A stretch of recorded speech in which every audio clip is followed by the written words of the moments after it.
ഹേല guys, DC ഉണ്ട് ഇന്നലെ കണ്ടിരിക്കും. പക്ഷേ ഞാൻ വിചാരിച്ചു പിന്നെ ഇപ്പം നമ്മളെ മോഹൻലാലിന്റെ മോളെ തുടക്കം ഇറങ്ങിയിട്ടുണ്ടല്ലോ, അതും കൂടി കണ്ട് രണ്ടും കൂടെ ഒപ്പരൊരു റിവ്യൂ ആക്കി ഇടാം. അതിന്റെ വേറെ റിവ്യൂ രണ്ടും കൂടെ ഒപ്പരാക്കി ഇടാന്ന് വിചാരിച്ചു. അപ്പൊ ആദ്യം നമുക്ക് DCനെ കുറിച്ച് പറയാം.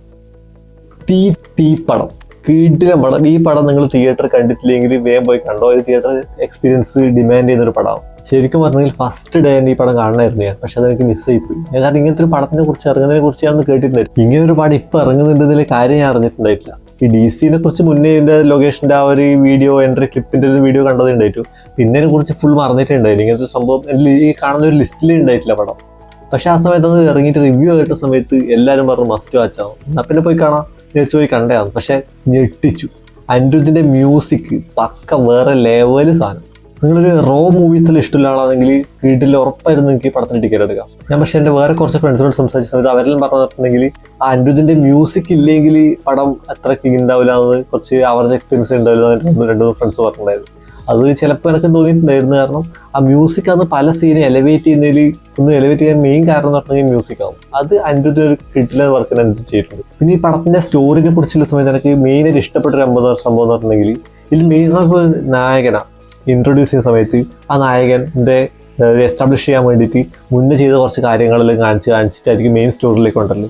അങ്ങനെ അതൊരു സാധാരണ ഒരു നോർമൽ ഒരു പ്ലോട്ട് ഉണ്ടാവില്ല. പക്ഷേ ഇതിൽ അങ്ങനെയൊന്നുമില്ല. സ്റ്റാർട്ടിങ് തൊട്ട് ഒരു സംഭവം ആ ഒരു ത്രെഡ് ഫോളോ ചെയ്തിട്ടാണ് പടം മൊത്തം ക്ലൈമാക്സ് വരെ. ഒരൊറ്റ സംഭവം ഇൻസിഡന്റിനെ ബേസ് ചെയ്തിട്ടാണ് പടം മൊത്തം. അല്ലാണ്ട് നായകൻ ഇൻട്രോക്ക് വേണ്ടി വേറൊരു സീൻ അങ്ങനത്തെ ഒരു സംഭവം ഇതിലില്ല.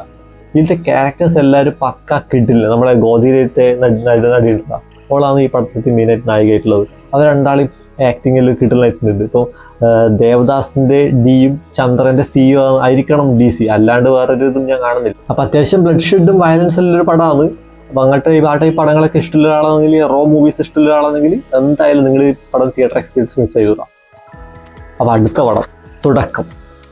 ഈ പടത്തിനെ കുറിച്ചിട്ട് കുറച്ച് നാളായിട്ട് ഫുൾ സോഷ്യൽ മീഡിയ എല്ലാം ഉണ്ട്. കാരണം മോഹൻലാലിൻ്റെ മോളും കൂടിയിട്ട് ഓടി നടന്ന് ആ ഇൻ്റർവ്യൂ കൊടുത്ത് പടത്തിനെ കുറച്ച് ഹൈപ്പ് കയറ്റി വെച്ചിട്ടുണ്ടായിരുന്നു.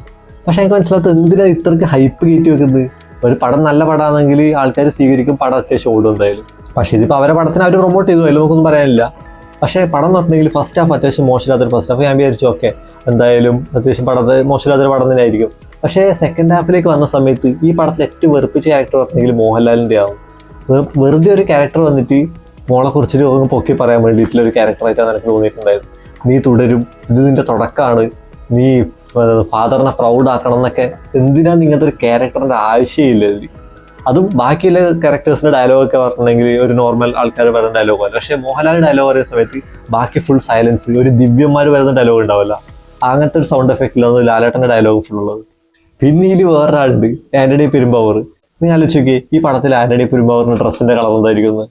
നിങ്ങളെ മനസ്സിലേക്ക് വന്ന് കളർ വന്നില്ലേ? കറുപ്പും അത് തന്നെയാണ് പുള്ളിൻ്റെ ഈ പടത്തിലെ ഡ്രസ്സിൻ്റെ കളർ. എല്ലാ പടത്തിലും ഒരു കറുപ്പും ഇട്ടിട്ട് വരും. എന്തിനാകുമ്പോൾ ഇതിൽ? പിന്നെ പുള്ളി പ്രൊഡ്യൂസ് ചെയ്യുന്ന പടമാണ്, അതുകൊണ്ട് നമുക്കൊന്നും പറയാനില്ല. പക്ഷെ എന്നാലും പോയി കാണുന്ന നമ്മളല്ല.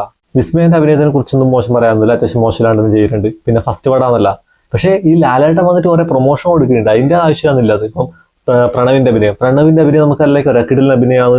ഓൻ കയറി വന്നതാണ്. അപ്പൊ അതേപോലെ സ്റ്റഫില്ല ആളാന്ന് കയറി വരുമല്ലോ. ലാലേട്ടന്റെ പ്രൊമോഷന്റെ ആവശ്യം ഉണ്ടായിരുന്നില്ല ഈ പടത്തിൽ. പിന്നെ സായികുമാറിന്റെ അത്യാവശ്യം മോശമില്ലാത്ത റോളില്. സായികുമാറിനെ ഒന്നാമത് പുള്ളിക്കാരന് ഇപ്പൊ നടക്കാനേ പറ്റുന്നില്ല. അതുകൊണ്ട് തന്നെ ഈ പടത്തിലും ഒരു നടക്കാൻ പറ്റാത്ത ഒരാളുടെ റോളാണ് സായികുമാർ ചെയ്തിട്ടുള്ളത്.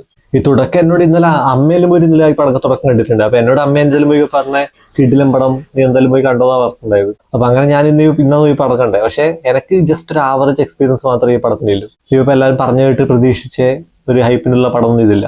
നിങ്ങൾ ജസ്റ്റ് വെറുതെ ഒരു വീക്കെൻഡ് പോയി ഏതെങ്കിലും പടം കാണണമെന്ന് ആഗ്രഹം ഉണ്ടെങ്കിൽ നിങ്ങൾ ഇത് പോയി കണ്ടോ. അല്ലൊരു കിടിലൻ പടം തിയേറ്റർ എക്സ്പീരിയൻസ് ഡിമാൻഡ് ചെയ്യുന്ന ഒരു പടം കാണണമെന്നുണ്ടെങ്കിൽ DC ഒരിക്കലും മിസ്സാക്കണം. അപ്പം നെക്സ്റ്റ് വീഡിയോ കാണാം. ബൈ.